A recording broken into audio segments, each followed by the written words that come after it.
Hello everyone, welcome back to FCK Ingenious Reviews. We're going to review the third season of White Lotus that just finished up. I'm sure all of you have watched it and enjoyed it. Spoiler alert, if you have not watched it yet, please make sure to stop this review and go back and watch it and then come back here and watch this.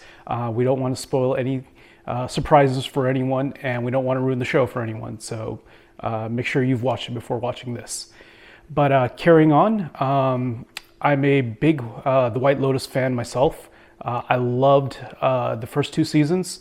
So let's talk about how this season stood up, about where the characters went, and kind of how we felt about it. Let's start by giving the overall rating for the entire season. That's usually the way we begin these videos, and then we'll work backwards and talk about what worked and what didn't.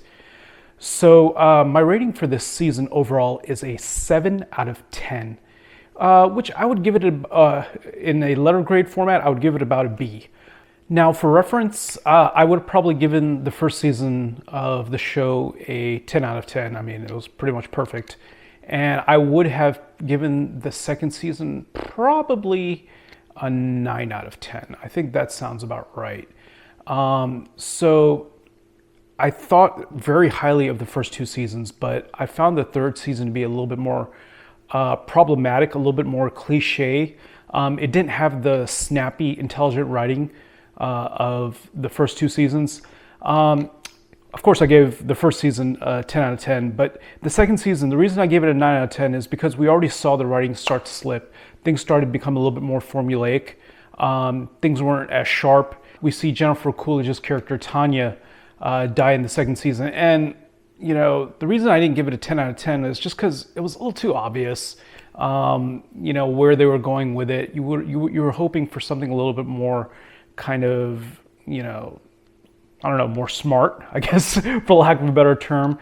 The writing didn't seem particularly focused, and, you know, it was, everyone I think saw what was coming with Tanya, and there were just really no surprises, nothing that kind of took your breath away. And I think the third season suffered from that, but in an even worse way. The writing just, it's dare I say, gotten Taylor Sheridan-esque. It's become much more of a soap opera, this show. That wit, that kind of intelligence that was there, especially in the first season, has just slowly evaporated away. It's just kind of, The White Lotus has just become like kind of another show on TV. It's still a good show. It's still entertaining. I think everyone still, you know, would watch fourth season, fifth season, if and when they release it. That's not the issue, really. What I would say the issue is, it's not what it used to be. And, you know, I guess that's not surprising. Most shows, you know, they usually have maybe a couple of seasons of great writing, of great storytelling in them, and after that they start peter out. One thing I love about British television shows, they don't linger. They go for a couple of seasons at most, a couple of series as they call it, and they wrap it up. They don't stick around and let the show kind of just get stale. They have a story to tell, and they tell it, and they move on to the next thing. I wish American shows did that a little bit more, but yeah, they're not going to pass up the money. I think we all know that. If they'll extend it to 20 seasons, any show if they can. So let's take a look at the characters and the groups of characters and see how they did and see how we felt about them. And I think let's start off with what coming into the season would have been everyone's hero, heroine, Belinda. I think her real name is Natasha Rothwell, the actress's.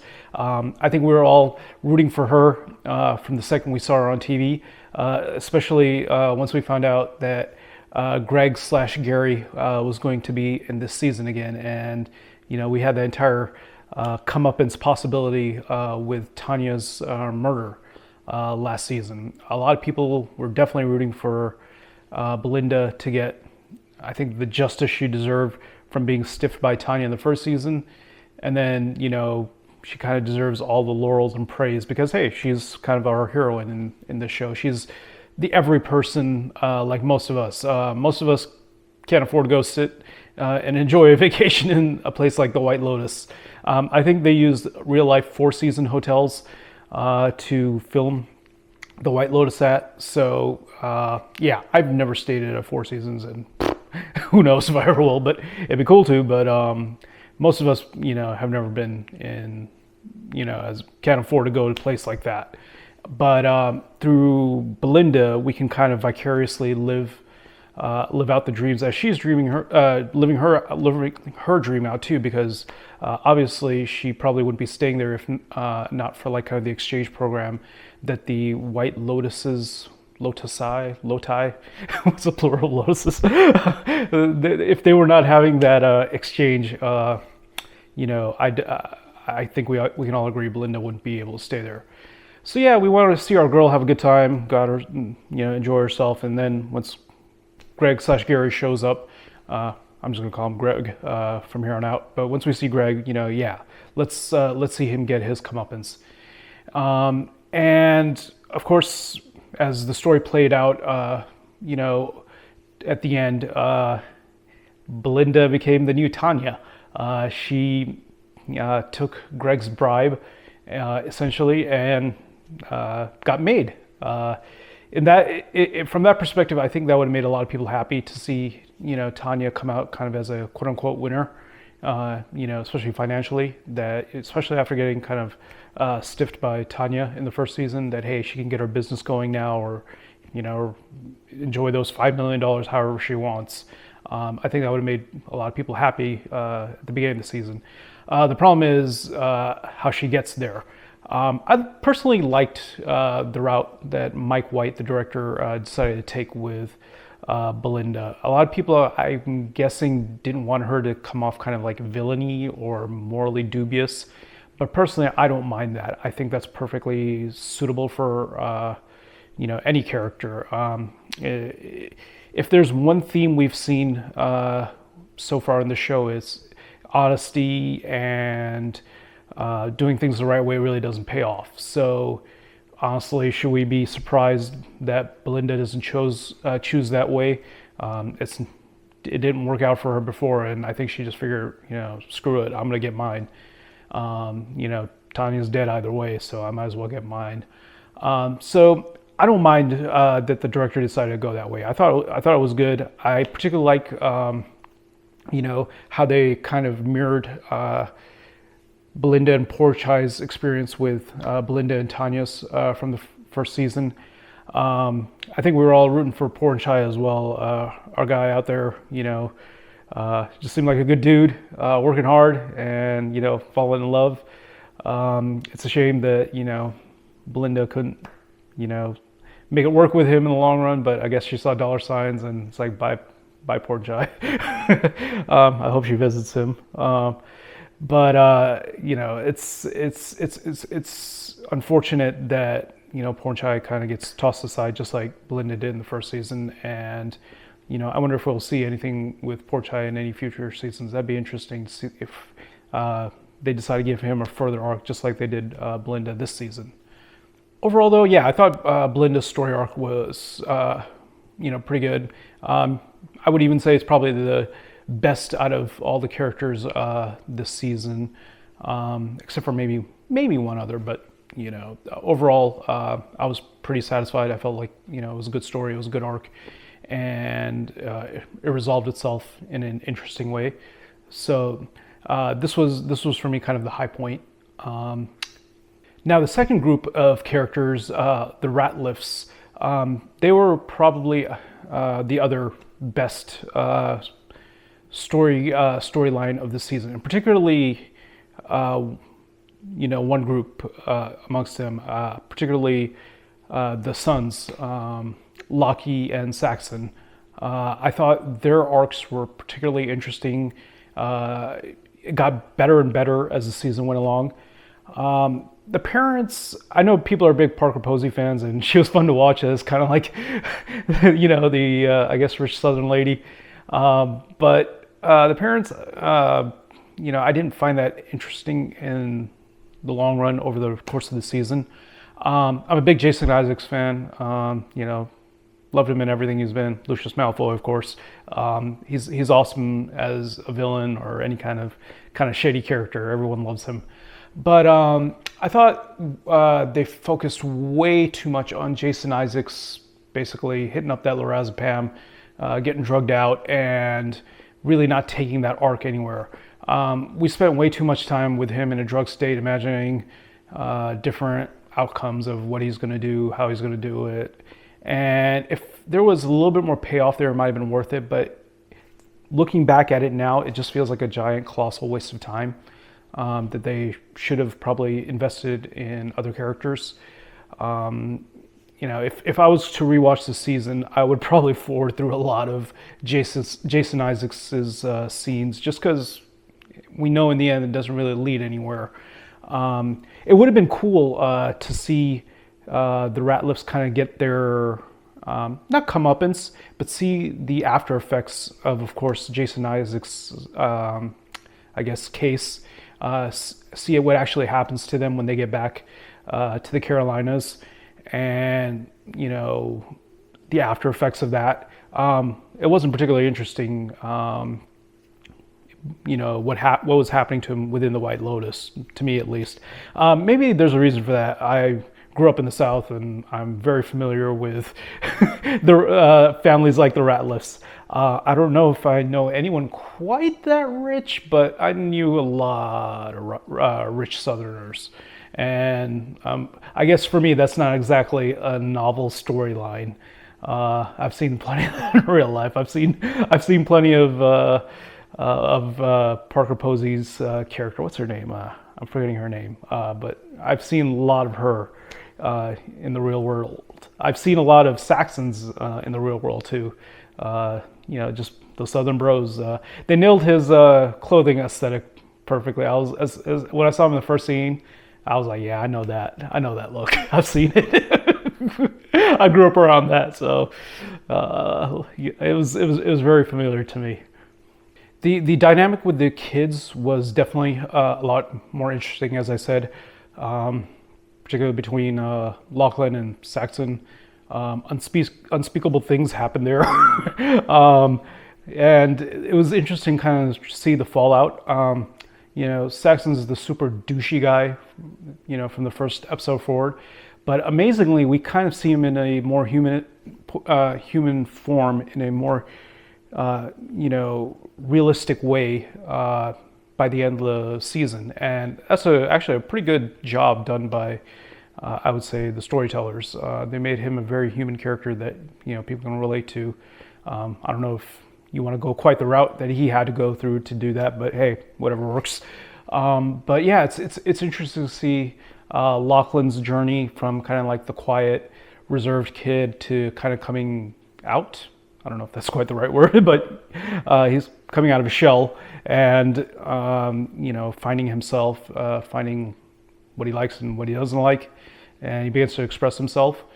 And it's interesting to see by the end of the show, he's kind of the most well-adjusted Ratliff out of all of them. And hence why Jason Isaacs doesn't decide to directly poison him when he was going through with that scheme. So it was really interesting to see Lockie's growth as well as Saxon's. And I thought, they played off each other very well. I would definitely be interested in knowing what their further story is. Their sister, it was okay. I thought her storyline, I think it had a lot of potential at the beginning. And their sister Piper, her story, I thought it started off pretty strong because it seemed like they were going to go in an interesting direction with her being kind of different from the family. But, to see her just kind of blend back in at the end of 8 episodes, come back into the fold in the family as, just like any of the other rest of them, it was a bit anticlimactic for me. Not that it wasn't an honest arc for her, because sure, there's plenty of, I think, people in her position who would look at, such a simple life and not be able to go through with it when you're used to living that luxury. So it's not that it's a dishonest arc or anything, but, I would have wanted a little bit more character exploration, a little bit more kind of getting in her head, what she's seeing throughout the season. As she's often, kind of just stereotyped by the rest of her family, sometimes as a hippie or sometimes just, excuse me, as a pretty girl by her brothers. So I wish we got to spend more time kind of within her headspace, and see things a little bit more from her point of view. I think that would have been a little bit more kind of, I think, enriching to her arc, and then maybe, I would have enjoyed the overall arc a little bit more. But as it was, it just felt like, okay, she wanted to, follow the teachings of Buddhism for, enlightenment. She wanted to leave behind her material world, her material family, and, find a less materialistic existence within Thailand, within Buddhism. But the payoff just doesn't feel like, we really got there emotionally. So I think along with her parents, it was fine, her arc, but it wasn't as satisfying. So overall, the brothers really took the cake for me amongst this group, and they were definitely the stars of the show. Either they or Belinda had the most interesting storylines. All right, let's talk about the best security guard in the world, and I mean that absolutely facetiously. My man Gaitok and his girl Mook. I thought his storyline was also very interesting, and again, the only problem I had with it was I wish they had spent more time actually with the character and kind of away from the White Lotus itself. The particular strength of the second season of White Lotus was the cast of characters that they had. I think the character set that they had in the second season was actually better than the first. And if there was a set of people, like all the characters, if they brought the season 2 ones back for a season 4 or 5 or whatever, I would watch that with a lot of anticipation, just because I loved all the characters on there. Particularly, the lay people, the average people, the prostitutes, Lucia, Mia, the hotel manager, I think Valentina, that was her name. Just the local characters, the everyday characters were, I thought, outstanding on that iteration of the White Lotus. And it was the real strength of the season for me there. Here, it feels like we don't get that depth with the local characters that we got there. And I think that's a real shame, because there was a lot of possibility here. The story between Gaitok and Mook is definitely interesting. And, we see it kind of play out as a morality tale as we get deeper into the season. And, it's kind of another, I guess, Buddhist lesson, Buddhist philosophical discussion in the offing for the show. What does Gaitok do? Does he follow his own philosophy, or does he do whatever it takes to get the girl?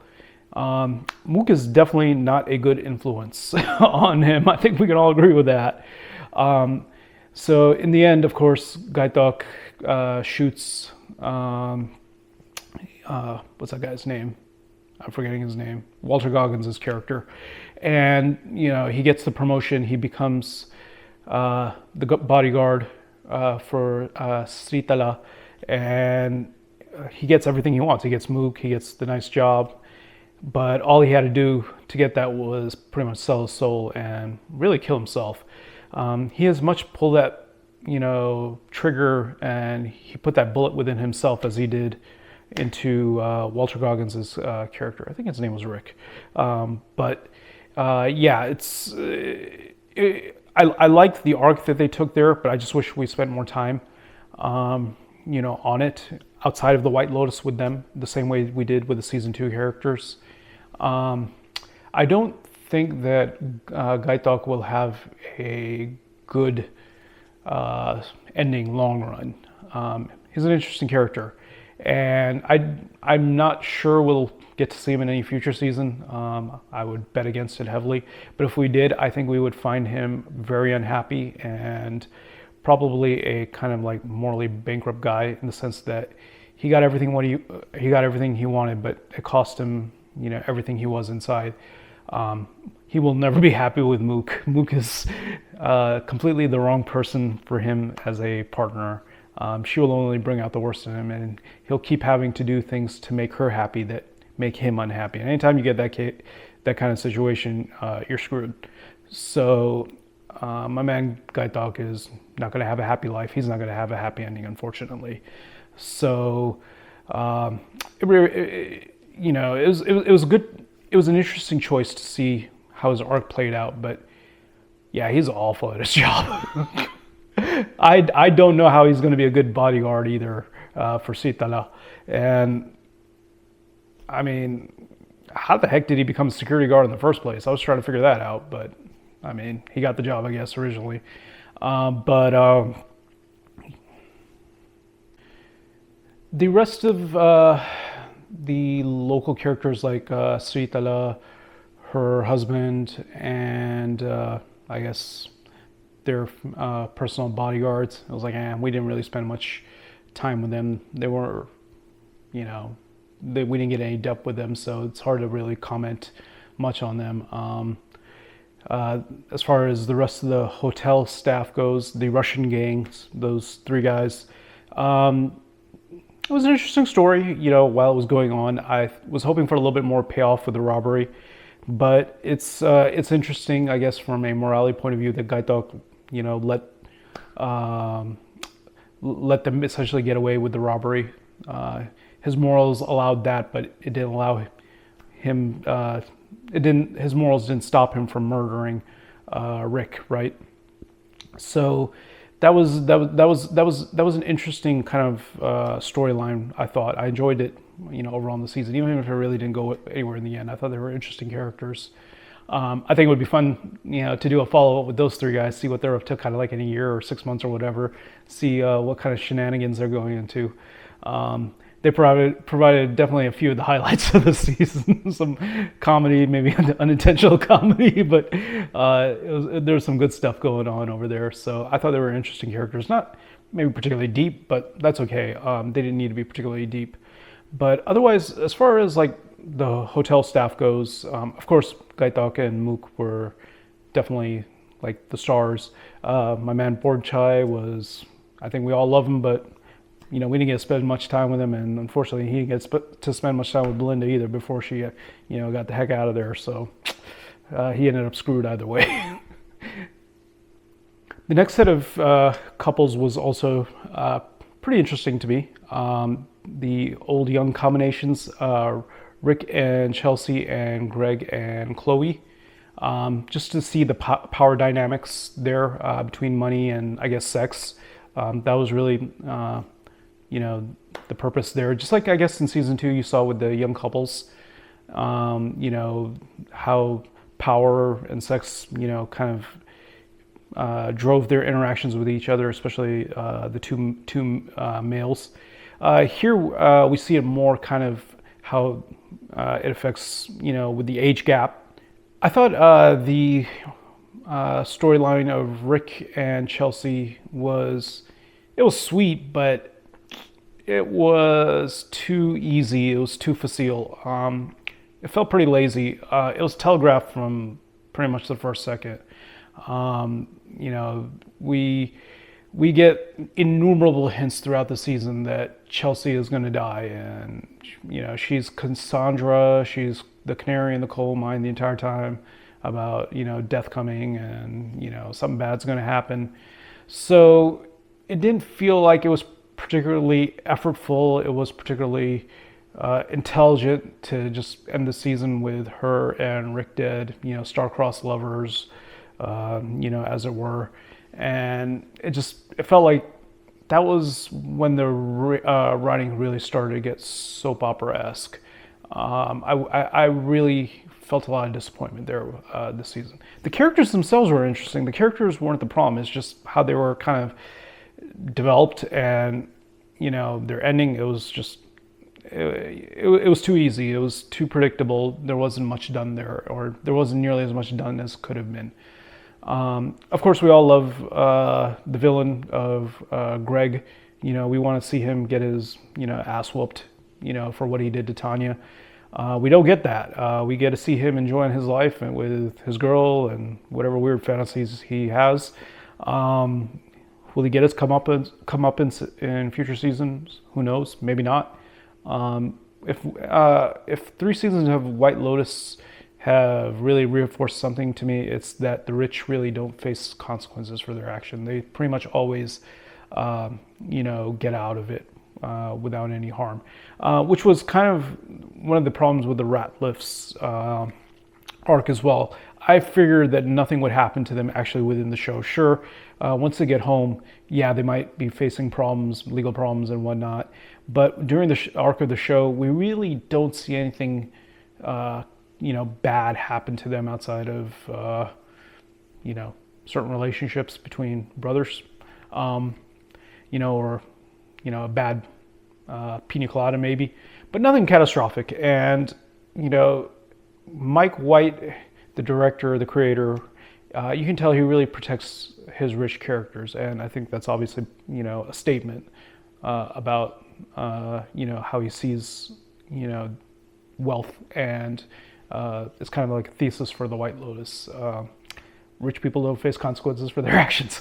that's the White Lotus in a very large nutshell.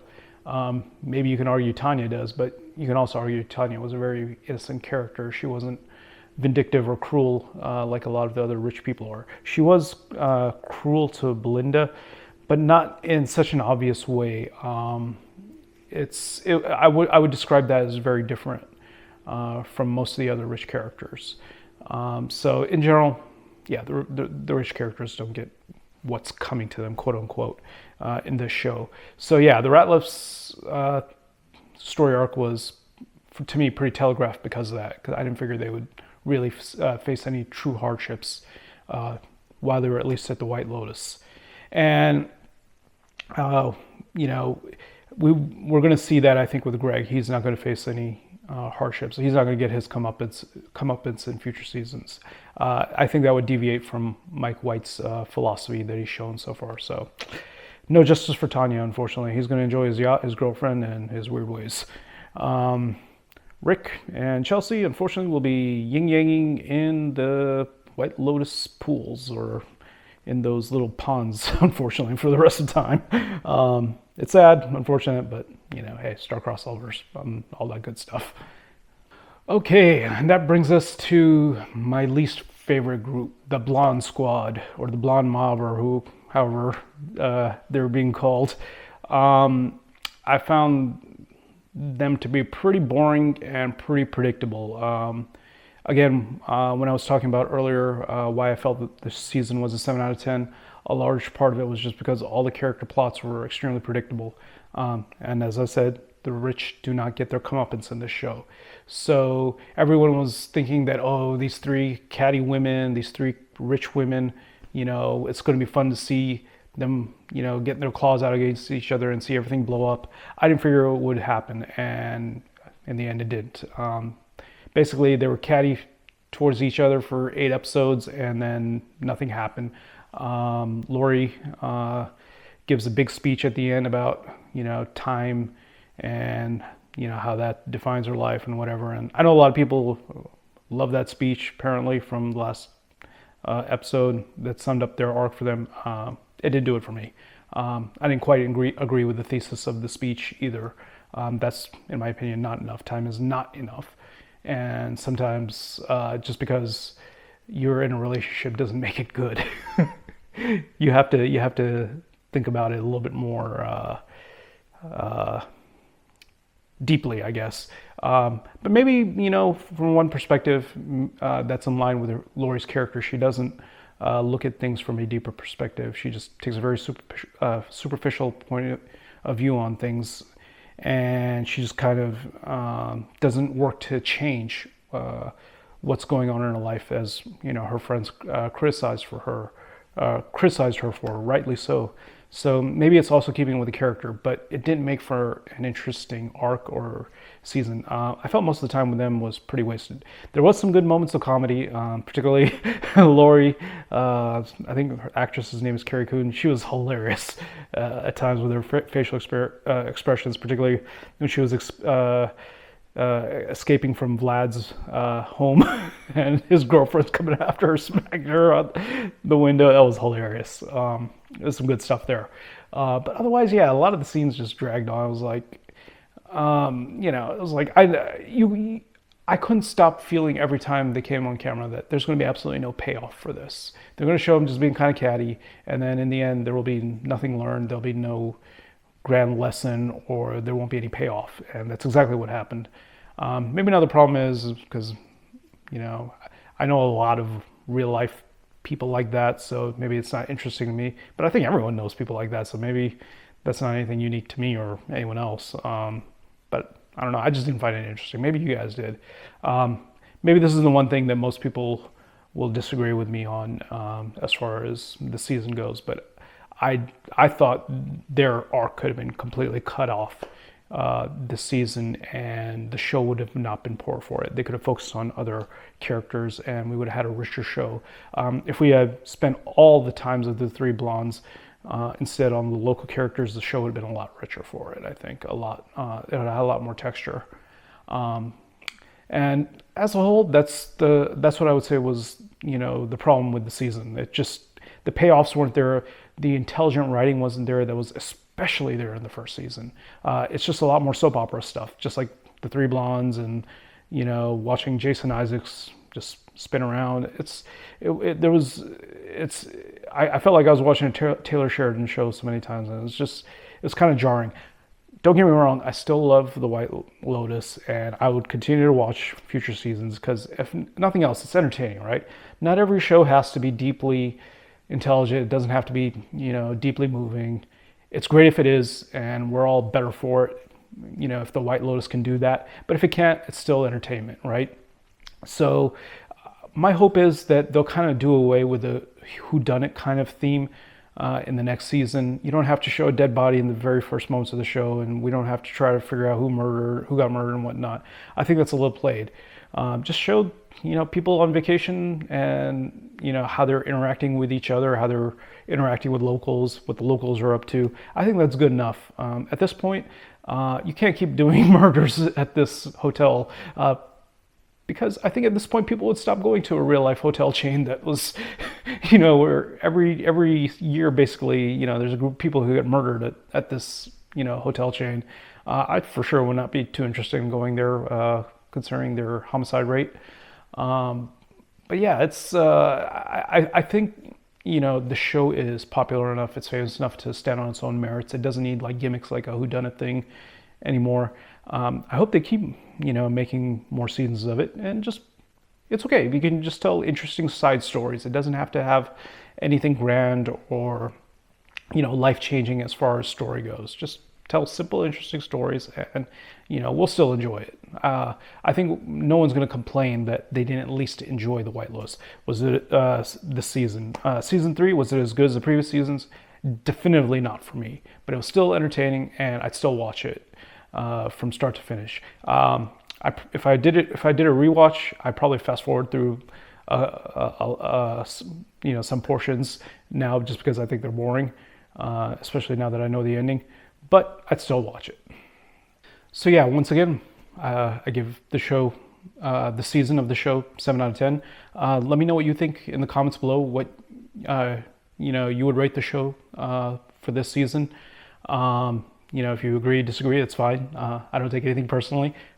Just share your thoughts. Why you felt things worked or didn't work. What characters work for you. I'm always interested to see different perspectives. So maybe you completely agree with me, maybe you completely disagree with me, and that's fine. But I'm always interested to hear what you all have to say. So yeah, let me know your thoughts. I hope you enjoyed this review. I hope you enjoyed season 3. I definitely hope they do a season 4, and we're going to review that if it comes about. But I appreciate all of you watching this episode of FCK Ingenious Reviews. We'll see you on the next one.